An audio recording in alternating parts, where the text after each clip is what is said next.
Tough questions, honest answers, real talk with the City of Oshawa. Hi, everybody. It's Dan Carter, the mayor for the great city of Oshawa and the host of Real Talk. I'm excited to welcome you to this unique podcast that I hope will inspire authentic conversations and take on topics that are important to you. My hope is that we address issues that are impacting our province, our country, from affordability to the challenging housing market to homelessness, healthcare, opiate crisis, and the political environment, and of course, tariffs. I know that our guests over the next year will bring us different ideas and perspectives to these issues that we are facing. So let's get started with today's guest. I want to welcome David Paterson, the Ontario Trade Representative in Washington, D.C. I've had the pleasure of working with David over a number of years in regards to some of the most challenging and complex issues that this city has faced and some of the challenges in our country and our province. And now, with the threat of punishing tariffs that are coming in from the United States, we may see a period of a rough time. So I welcome David Paterson. David, thank you so much for joining us. How are you and your family doing first and foremost? Well, thank you. And first of all, hats off to you for doing this podcast and being the ever communicating mayor of the great city of Oshawa. And so it's wonderful to see you. I've lived here in Washington now for almost a year. My family's back and forth. We're still living in both places, and we actually love Washington. It's an amazing city. Come and visit. But it's an even more kind of amazing time to be here, just given everything that we're going through. You and I have been through a few tough things, and we've always survived, and we've always prospered, and we're going to do it again. Yeah, absolutely. David, first and foremost, what is your role in Washington? Many of our listeners may know that your association with the auto industry goes on for many years. What is your role and responsibility in Washington? I guess the title is Ontario's representative to Washington. I have to check, but we have trade roles, and for many years, Ontario has had agent generals whose job is really to look at attracting investment from American companies that are interested in building business in Ontario and to facilitate that trade, and that's been going on successfully for a long time. I was approached by the Premier and Minister Vic Fedeli after I had retired from General Motors, and I hadn't been intending to do anything else, but given the time that we're in, I guess they thought that maybe some of the background when we went through the development of the USMCA trade agreement the first time, which I did from the automotive point of view in Ottawa last time we did it, might be useful in this regard. So my job really here is a little different. It's more of an advocacy role, which is not unfamiliar to me in terms of the types of things I've done in the past. But in practical terms, what it really means is I've spent half my time in the last year meeting with American groups like the American Chamber of Commerce, where I spent the morning today, and certainly our auto companies and all the American groups that work with Congress. And the other half of the time is really up in Congress. We're up there meeting with members almost every day and building relationships, educating them about how much they need what we have in Ontario, and making sure that we've got people in our corner when it comes to issues of trade. So, David, all of us are kind of trying to understand what's transpiring in the United States. I know you've been working with all members, both Democrats and Republicans from across the United States. You have your contracts in Canada. I guess first and foremost, and I want to get right to it, is the discussion about tariffs and the impact that it'll have not only on our country, but also in the United States. And I've always believed that if I'm asking the right questions and listening to the answers, I might be able to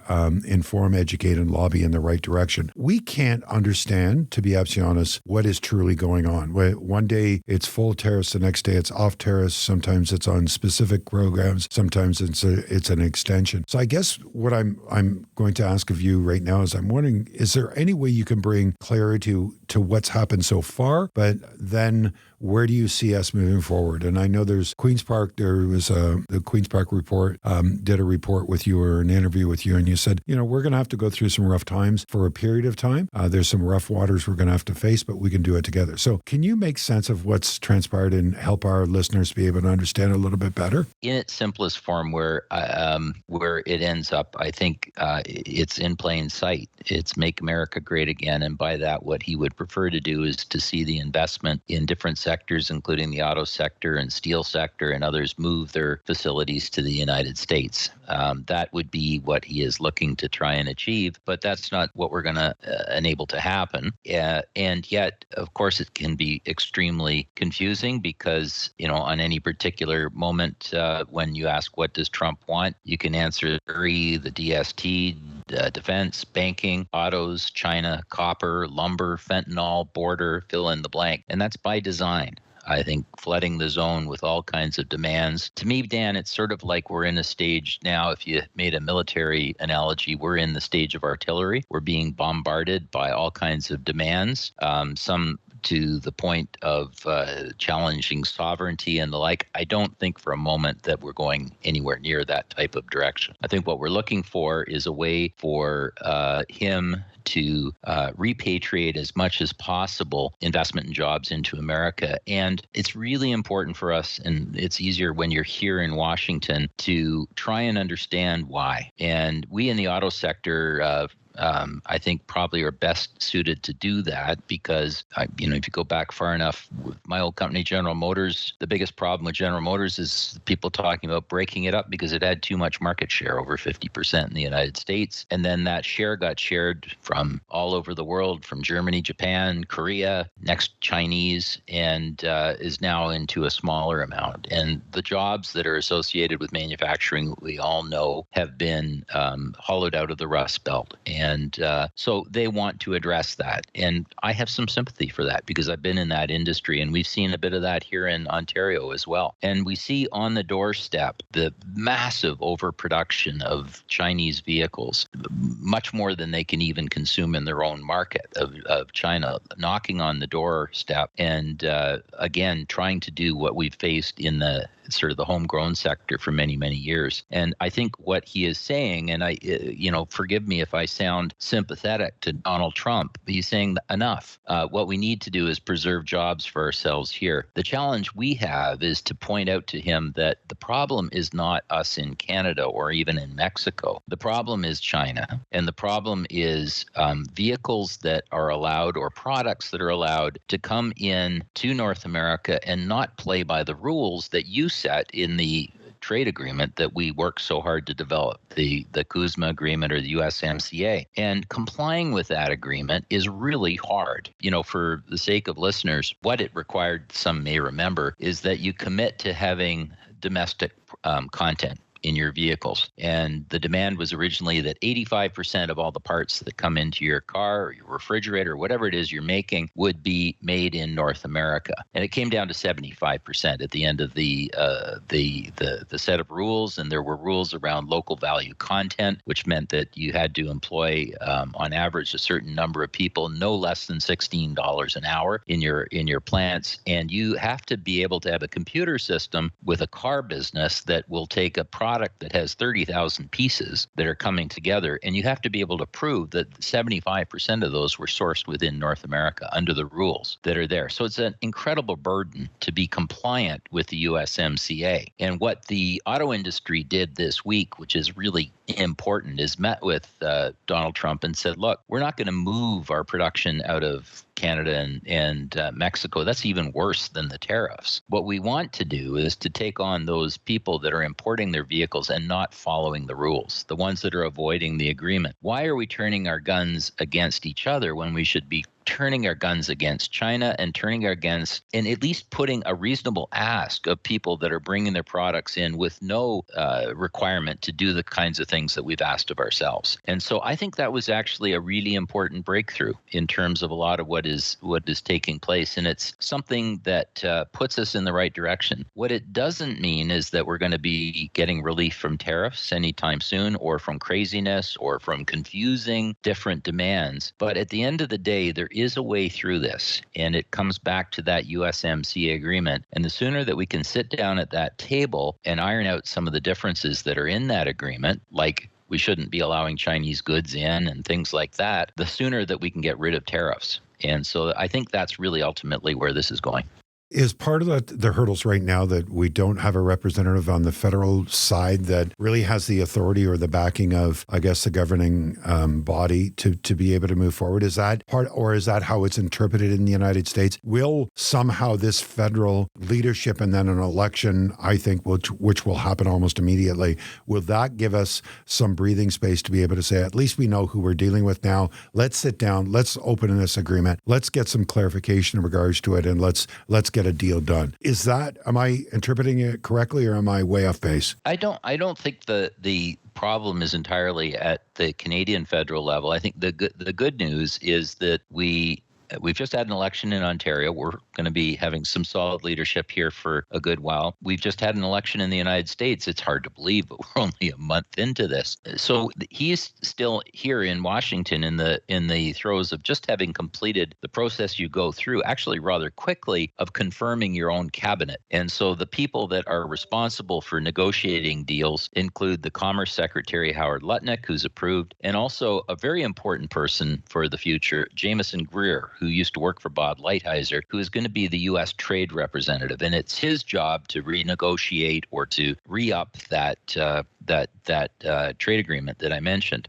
So he's in place doing the work, not just on what tariffs will be coming, next week, or what they call reciprocal tariffs for April 2nd, et cetera. We can talk more about those. But Jameson Greer, has the job of pulling ahead that renegotiation. It's clear and part of the Trump agenda to do that. And we need to get to that stage. Now, the fact that we are going to have a new prime minister, and we don't know yet whether we'll have an election and how long that will take is probably a bit of a delay from our point of view. But it doesn't stop the people who are in charge of trade, both in Ottawa and here in the embassy, frankly, in Washington, from doing preparation work and working with business and working with labor to try and understand, well, what are our interests in that negotiation? And how can we be strategic so that we land the plane on that thing and get past tariffs? Because in signing a new agreement, if we could get to that, part of that's probably, in my opinion, the best way to get rid of the tariffs.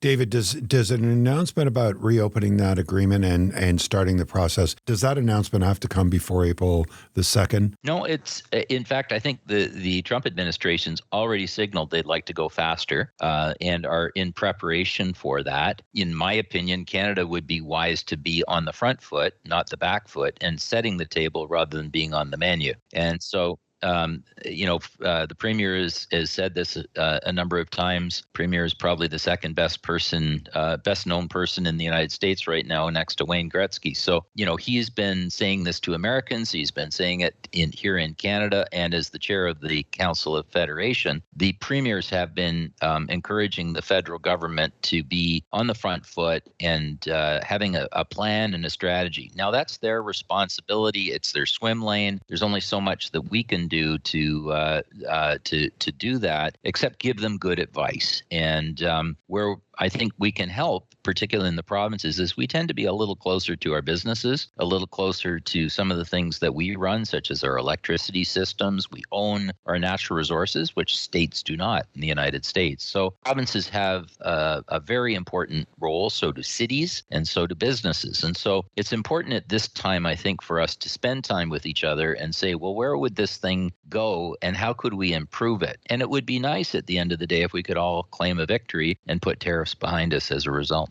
Do you believe that there's enough time to buy time so that we can work through this process, especially with the auto industry? Or do you believe that the auto industry is going to see a dark cloud in April and there's no way of winding that back? And the reason why I ask that is, I think that everybody understands product that is especially being produced in Oshawa needs to get across the border in regards to that market, because the product that they're building here, that you played such a significant role in regards to revitalizing our auto industry here in Oshawa, which I'm grateful for your leadership on that, by the way. And I'm very blessed that you and I got a chance to work together on that. But, it's one of the most popular products that they have, one of the highest returns on profitability.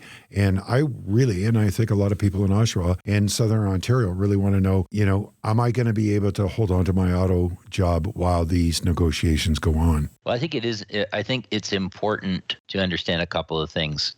As I say, if I go back to the sort of that analogy of tariffs or the bombardment before the peace treaty, which is the trade agreement. We're going to have to go through a period of bombardment, I am afraid. And I think we better buckle up and be ready for that. And that's part of the MO of the Trump administration. We don't like it. It's offensive and it's disturbing. But we're pretty resilient people. And, we're going to need to support each other. I know the Premier has a pretty detailed plan of things to make sure that we do support our businesses through some tough times, because everybody's waking up wondering about the same thing. And, what's it going to mean for me? What's it going to mean for my job? And so we're going to have to hold together and be tough in that regard. But in terms of how do we get through it, perspective here from Washington, I think it's what I've said is that let's do our best to be resilient in the face of some of the tariffs that we're going to face, and keep in mind that when Trump applies tariffs, they actually are taxes on Americans that will hurt Americans first. Yeah, there doesn't seem to be that awareness, though, because it seems that even his tariff, Peter Novara, is it Novaris? I listened to the Daily on the New York Times, and he was saying, no, that's not how it works. It's we're going to have tariffs. It's going to bring more jobs, higher paid jobs, less unemployment, low inflation. And every economist is saying, no, that's not how it works. And I don't know where the misstep is. It purposely done? And Americans in some circumstances don't really understand it. Now, I've heard state representatives and mayors, local representatives say, do you understand the impact this is going to have on my community? And I think that's where we're trying to get to be able to not only allow them to tell their story, to understand our story, but where is this miscue? There is a bit of an Orwellian world that we're living in right now in terms of a dystopian kind of reality that we're living in. And, it's hard when you're living in an environment where there's very little respect for truth or facts or what have you. And it's part of a strategy to confuse people and to so it's important to hold steady and hold our wits together and just be confident in terms of getting the facts. The facts are really simple, and everyone would agree, and that is that if you apply a tariff, it's a tax on the receiver of the product. The thing that's really important as well for us to communicate, and for you and your counterparts with your mayors in the United States and et cetera, like that, take the auto sector, for instance, is that we are a rich and vibrant country. We are the biggest market to buy American products in the world. And so when you have Trump say, I'd like you to, CEOs of auto companies, move your factories back to the United States, he is uninformed about one thing or purposely not paying attention to the fact that we buy more American vehicles in Canada than any other country in the world. We buy 4 times as many vehicles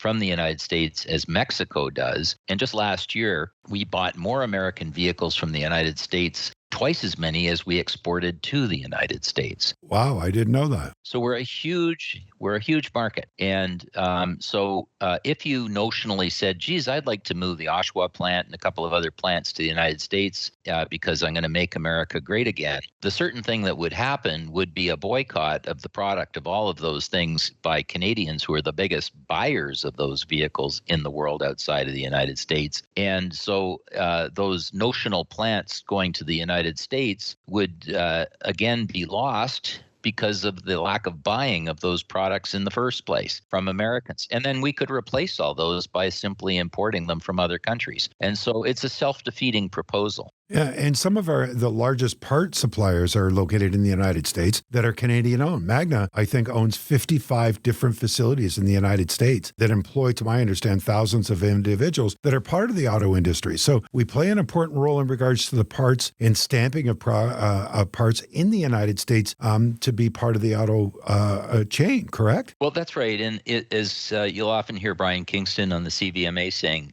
there is no Canadian auto sector and there is no American auto sector. There's a North American auto sector. And since the 1960s, it's been entirely integrated and rationalized. And there's a huge Canadian-owned parts business. It's a subset, about half the size of the American-owned part area.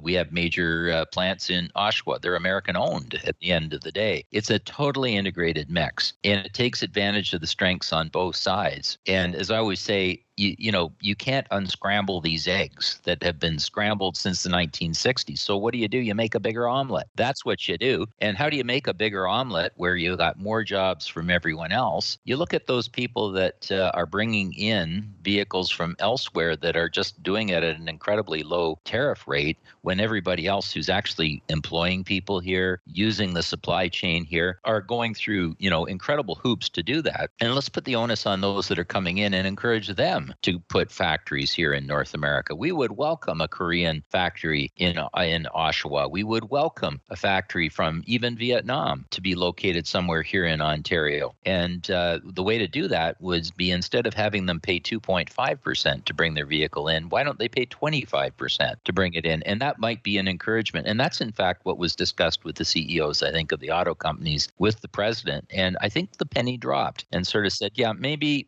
we can have a look at this. That's really good news. As long as, I always say, as long as communication is going on, I always say it's like hostage negotiations, right? As long as you're talking, there seems to be a way of resolving the issue that seems to be so desperate that nobody has the answer. So I think that's the good thing about it. Well, and a little bit of that intangible piece of spice that you often offer in everything that you do, Dan, and that is a little bit of optimism. And, it's really important to when you're feeling bombarded by, contradictory facts or alternate facts, I think they've been called, that we can really be confident that we've done an amazing job. We have incredible people. We're as good as anyone in the world in terms of producing not just automobiles, but all the things that we do. We are the inventors of some of the world's greatest inventions, from the smartphone to peanut butter, for goodness sake. So while we're going through this tumultuous time, I think there's a great opportunity for Canadians to work our way through. Let's be steady on that. But it's also a wake-up call for us to do a bunch of other things. And so it's great to see some of those activities taking place in Canada at the same time. So a couple of questions, and I respect your time, of course, but I want to get to these. One is, what do you need Canadians to know, and what do we need to do? That's number one. And I said in my mayor's address, it really bothers me that we boo the national anthem of the United States. And that's not who we are, and that's not what this is about. And I ask people to kind of please not do that, because I don't think that that's the right thing to do. But I think Canadians are fearful, and they're not sure what to do, and they're worried about their future, which we get. I keep on talking about, I believe that this is a reset for our country, and I think there's great opportunities as we move forward. But we have to look at this moment as a historical moment and try and understand that we've got to eliminate some things that have been detrimental in regards to our business communities and make it more of an attractive place to do business. And what do we need to do in regards to evaluate that and be more competitive outside of the United States, even though the United States is our biggest trading partner? I guess that's what can Canadians do? And then I guess the second thing is that I continue to kind of go back to is we understand there's going to be a period of adjustment, and how do we help people through that period of adjustment? So I'm wondering, first, David, do you have advice? What would be helpful on behalf of Canadians and what we can do first and foremost? Yeah, I think first and foremost is let's keep steady and let's keep confident on these things. When all the world is going crazy around you, let's be steady, and that's the function of leaders and others to encourage all that. And just know that you've got very good reason to be that way. Is that we are intentionally being asked to be rattled by this. Don't be rattled by it. It's good to be mad. It's good to be upset, but let's channel it into some positive things. What those positive things include is to take advantage of every one of those relationships that we have with Americans. Now, they need to know that we are there to work with them and grow the economy together. They need to understand that when tariffs are applied, it's going to increase the price of their food. It's going to increase the price of their cars. It's going to increase those things. That's part of the job that I have and others. It's the reason why we spent millions of dollars on an advertising campaign down here in the United States, running on Monday Night Football and the Super Bowl to tell people about Ontario. Major expenditure to do that. We'd love to see the federal government step up and do some of the things that we've been doing in Ontario. I'm so proud of our premier, who is as I say, the most well-known guy in the United States, who is apologizing to Americans for what we have to do, but we will do this if we have to in terms of retaliation, whether that's to add 25% to your electricity that we're sending or what have you. So we got to be tough, number one, but we also have to be prepared to solve this thing going forward. And so whether it's mayors reaching out to mayors, whether it's companies reaching out to suppliers or buyers, whether it's just a family member reaching out to them saying, Canada is not the enemy. Perhaps we need to think carefully about how we bring jobs back from some others from outside. Maybe we need to be worried about China. And I think all those are legitimate things. But surely we can build the economy together. We can use things like the critical minerals that are the biggest source in the world right here in Ontario. We can use the unique strength we have in nuclear power right there in Oshawa area. That, every time I go in on Capitol Hill, I say, hi, I'm Dave from Ontario. We got nuclear power, small modular reactors, automotive, and critical minerals. And they say, come on in. That's what we need to grow the economy. I haven't had a bad meeting with a Republican since I came here. And so remind them that these are things, and we want to grow jobs. We want to grow the economy together. And we'll be doing that together right at your side. But we all have those personal relationships. Just take a look on social media at some of the things that the Premier has been saying. And then we'll turn to our federal government and say, come on, let's pull this thing ahead and get it solved. And if you need help in terms of the kinds of things that we need to do in an agreement, we'll give you help. They need that help because, something as complex as the auto sector, why would a professional trade negotiator know about the thousands of HS codes that go into all the things that we do and how the business works and how the supply chain works and how many days it takes before, a plant shuts down for lack of a part and all those things? Well, we know those things and we can help solve those things. And we've done it before. We can do it again. And that will not just make America great again. That will keep North America great again. And I think that's what we want to achieve here. I always say that we can complicate a cheese sandwich, can't we? Yes, we can. Put ketchup on it. It's so true. I mean, we could complicate anything, right? Especially in government, we could complicate or overregulate anything. So yeah, just make sure the ketchup's bought in Canada. You bring that up, and I talked about what my philosophy was, and I said I just wanted to remind everybody that the men and women that we encounter at Costco or at Metro or at Sobeys or wherever it may be, some of these companies may or may not be American owned, but these are our neighbors and our friends, our brothers, our sisters that are working in these environments to be able to provide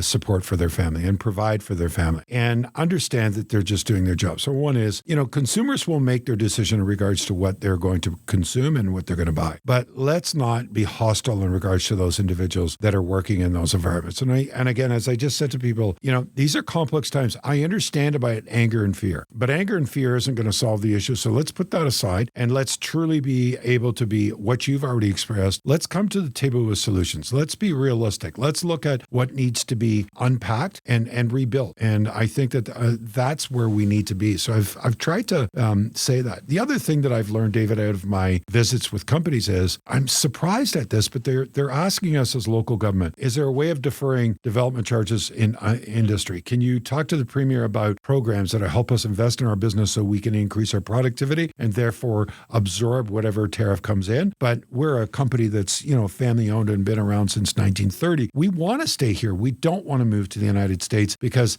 by the time we move, train, get up and running, it's going to be a year anyways, if not more. And that could be jeopardizing to our business. But we're hearing from business, figure out ways of being able to help us to be more productive. And a big issue that I continue to hear again is, remove the provincial trade barriers. You've got to do something about that because it just eliminates. I came across a trailer company that builds car carriers, and they have 3 car carrier trailers that are their own design. They're not allowed to sell them in Manitoba, even though they're one of the best in North America. So we need to have these conversations and really look at the things that can be eliminated. I think that's where my role is to be informed by business so that I can advocate up to the Premier and say, Premier, this is what I'm hearing from business. These are the things that will happen. But retaliatory tariffs in some circumstances, business is saying, please, when you're speaking to government officials, let them know what it does to our business. And so that as they make those decisions, I know they're hard decisions that they have to make, but just let them know that they're doing those things. Is that the right philosophy? Is that the right approach? Yeah, it absolutely is. I spoke with the premier earlier this week, and I think his first day back on the job after the election, and that was our conversation, is that we're on a sort of a two-track approach now, at least from the province's point of view. One is Protect Ontario, and it's exactly the kinds of things that you're talking about. And so where there are specific instances and where we are going to have to fight through a tariff period for a period of time, good, concrete, positive suggestions of things that can do will get a really good audience right now. So those are smart things to do.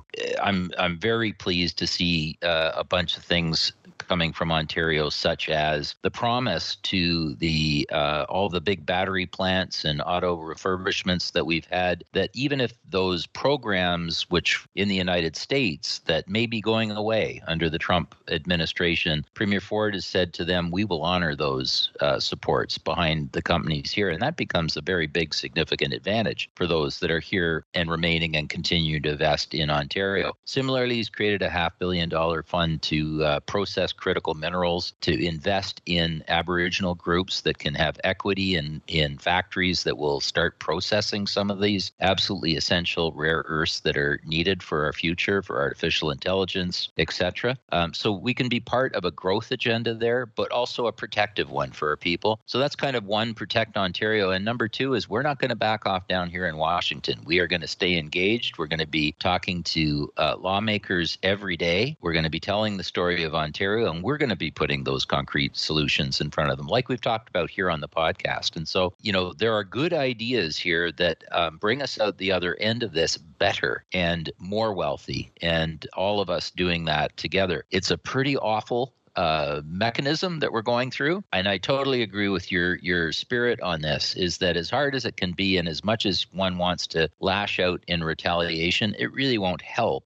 You take a look at what happened when the actual tariffs were first put in place. The stock market tanked. American businesses started to say, okay, enough. I'm going in to talk to these guys and tell them that that's not good enough. People started calling local meetings with their members of Congress, Republican members, going home to their districts and hearing a big earful about, wait a minute, I thought I was supposed to get a price reduction out of this election, and I'm seeing that it's over $10 for buying some eggs, and I'm hearing that there's a lot of cost increases coming down the pike at me. I was going to buy a new car, and I'm hearing it's going up thousands of dollars because of tariffs. I thought tariffs were supposed to help us. And so these types of things can be our friends in terms of Americans putting pressure back on the government to think carefully about what they're doing here in the United States. It's a bit of a complex rationale as to why we're facing all of this. And keep in mind, funny enough, President Trump starts from a point of weakness. The United States is running a $2 trillion a year deficit. That's 10 times per capita more than we have in Canada. It's a serious problem. And so what he's doing is adding to that problem with a major set of tax cuts. It's going to probably take it up closer to $3 trillion a year. And there are some really sensible members of the Republican caucus that are saying enough. We can't do that. So when you hear about tariffs, there's as much focus on tariffs to try and placate some of those people that are concerned about the deficit down here as a new magic source of revenue. And so tariffs are not an end in of themselves. They're a bit of magical thinking to help people to do things like the Doge and cutting costs and things like that. So it's a bit of a complicated rationale, but there actually is a little bit of rationale in the madness. And so the good news is that in actually strengthening the economy down here and creating jobs, the truth is that he needs us. There's a bit of a tell sometimes in poker when you hear someone saying, I don't need your cars, I don't need your wood, I don't need your minerals, I don't need your oil. Maybe he's learned that he does. And maybe it would be really a threat to him if we were to turn the tap down a little bit. And so we are not without our own bit of leverage in this whole thing. And it's a complicated mix and it can be really upsetting. But have confidence.